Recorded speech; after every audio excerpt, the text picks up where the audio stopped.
Subscribe to our Islamic channel and hit the bell icon. Seek guidance from Maulana Ikramullah Afi on any Islamic issues. جیسے رمضان المبارک کے آخری عشرے میں مردوں کے لیے مسجد میں اعتکاف کی نیت سے بیٹھنا سنت ہے، حضور نبی کریم صلی اللہ علیہ وسلم اپنی زندگی میں، مدنی زندگی میں ہر سال اعتکاف بیٹھا کرتے تھے۔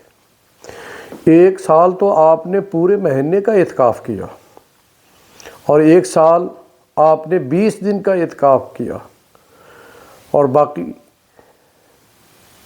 رمضان المبارک کے آخری عشرے میں آپ باقاعدگی کے ساتھ اعتکاف بیٹھا کرتے تھے۔ مقصد اعتکاف آپ نے یہ بتایا کہ آخری عشرے کی راتوں میں سے کوئی رات عموماً شب قدر ہوتی ہے، تو اعتکاف اس لیے بیٹھتے ہیں تاکہ شب قدر ہمیں مل جائے۔ تو اعتکاف کا اصل مقصد یہ ہے شب قدر کو پا لینا۔ شب قدر تو لیلۃ القدر خیر من الف شہر، 1000 مہینوں سے بھی بہتر ہے، افضل ہے شب قدر، جو 84 سال 4 ماہ بنتے ہیں۔ تو جیسے مردوں کے لیے مسجد میں اعتکاف بیٹھنا سنت ہے، ایسے خواتین کو بھی اللہ تعالیٰ نے اعتکاف کی عبادت سے محروم نہیں کیا۔ خواتین بھی اپنے گھر میں کسی کمرے کو مسجد کی نیت سے اعتکاف بیٹھ سکتی ہیں۔ گھر کے کمروں میں سے کوئی کمرہ متعین کر لے کہ یہاں میں اعتکاف بیٹھوں گی، بس وہ کمرہ اس کے لیے مسجد ہے، اس مسجد میں وہ اعتکاف بیٹھیں گی۔ باوضو اعتکاف کی نیت سے 20ویں روزے کی افطاری سے پہلے ہی، غروب آفتاب سے پہلے اعتکاف کی نیت سے کمرے میں آ کر بیٹھ جائے۔ اس کمرے میں چارپائی ہے، اس کمرے میں چاہے چیئر پڑی ہوئی ہے، ٹیبل رکھا ہوا ہے، کوئی حرج کی بات نہیں ہے۔ کمرے میں اٹیچ بات ہے یا نہیں ہے، یہ بھی کوئی حرج کی بات نہیں ہے۔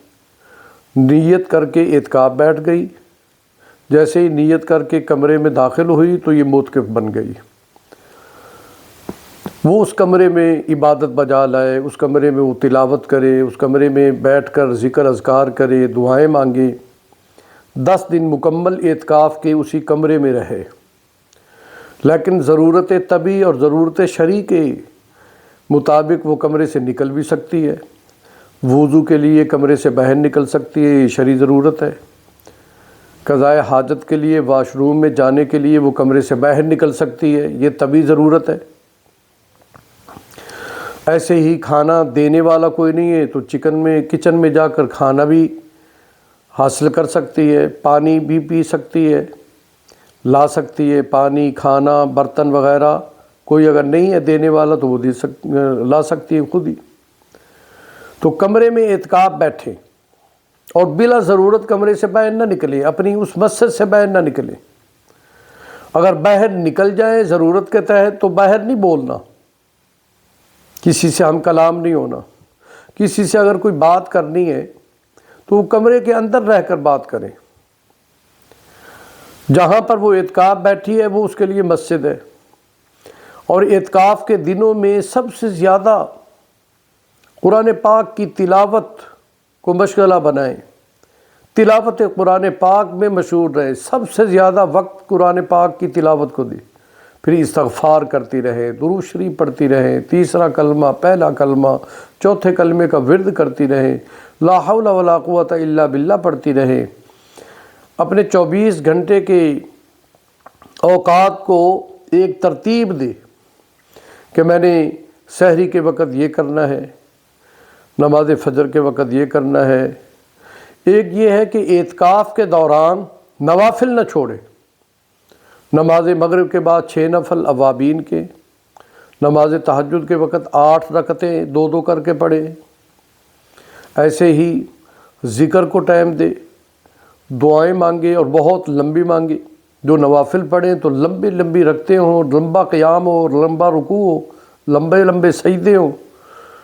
اتحیات درود شریف پڑھنے کے بعد خوب دعائیں مانگے، سلام سے پہلے جتنی بھی یاد ہے وہ ساری مانگے، عبادت بجا لائے۔ ویسے تو اعتکاف بیٹھنے کا یہ بہت بڑا فائدہ ہے کہ اگر خاموش بھی بیٹھیں تو نیکی ملتی رہے گی، اجر و ثواب میں کمی نہیں آئے گی، اور اعتکاف بیٹھنے والی کا سونا بھی عبادت میں لکھا جائے گا، خاموشی بھی عبادت میں لکھی جائے گی۔ اور یہ بہت بڑی سعادت ہے، کوئی گھر مسلمانوں کا ایسا نہ رہے کہ جس میں کوئی نہ کوئی عورت اعتکاف نہ بیٹھے، ہر عورت، کم سے کم ایک عورت اپنے گھر میں اعتکاف بیٹھے، اللہ کی رحمتیں متوجہ ہوں گی اور وہ گھر اللہ کی رحمتوں کا مرکز بن جائے گا۔ تو اس لیے میں خواتین اسلام سے یہ گزارش کروں گا کہ وہ ضرور اعتکاف بیٹھیں رمضان المبارک کے آخری عشرے میں۔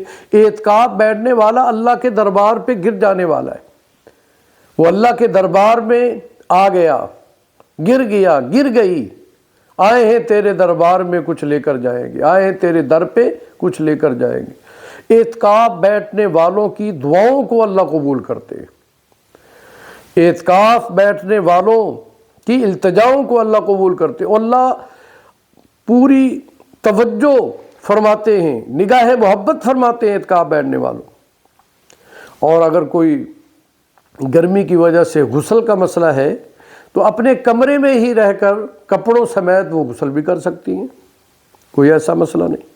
اور اگر ایام آ گئے دوران اعتکاف تو اس کا اعتکاف جاتا رہا، پھر ایک دن کا اعتکاف قضا کرے گی وہ بعد میں، 24 گھنٹے کا اعتکاف۔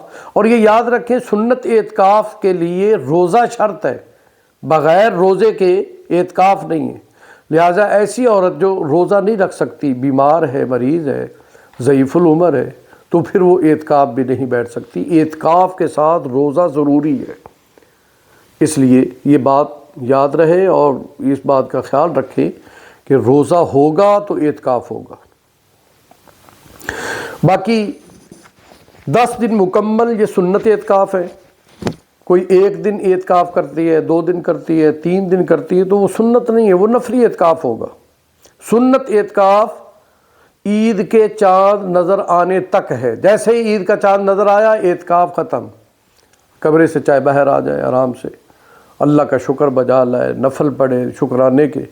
اللہ تعالیٰ نے اتنا بڑا اونچے عمل کی توفیق عطا فرمائی ہے، اپنی یاد میں رہنے کا اللہ نے موقع دیا ہے، دعائیں مانگنے کا موقع دیا ہے، یکسوئی کے ساتھ عبادت بجا لائے، یہ اللہ کی توفیق سے ہوا۔ لیکن جو چاند کی رات ہے، عید کی رات، یہ بھی بڑی قیمتی رات ہے، اس کو لیلۃ الجائزہ احادیث میں کہا گیا ہے، یہ بدلے کی رات ہے۔ اللہ رب العزت فرماتے ہیں میں اپنے مزدوروں کو اس رات مزدوری دوں گا، روزے رکھنے والے اللہ کے مزدور، تراویح پڑھنے والے اللہ کے مزدور، رمضان المبارک میں رمضان کے تقاضوں کو پورا کرنے والے اللہ کے مزدور، اور ان مزدوروں کو اللہ تعالیٰ روزی، مزدوری اور انعام اور بدلہ اجر یہ دیتے ہیں چاند کی رات۔ اس لیے عورتوں کو بھی چاہیے کہ وہ چاند کی رات بھی اپنے اسی کمرے میں گزاریں جس کمرے میں اعتکاف کیا تھا، اور عبادت بجا لائیں۔ اور جو مرد ہیں مسجدوں میں اعتکاف بیٹھنے والے، وہ مسجدوں میں، اپنی مساجد میں آخری رات گزاریں۔ جزاک اللہ، اللہ تعالیٰ خوش رکھے۔ ایک حدیث پاک ہے، حضور نبی کریم صلی اللہ علیہ وسلم نے فرمایا جو مرد سنت اعتکاف بیٹھتا ہے، جو عورت اپنے گھر میں سنت اعتکاف کی نیت سے بیٹھتی ہے، اللہ تعالیٰ اعتکاف کے بدلے اس کو 2 عمرے 2 حج مقبول کا ثواب عطا فرماتے ہیں۔ اللہ ہمارا حامی و ناصر ہو۔ والسلام۔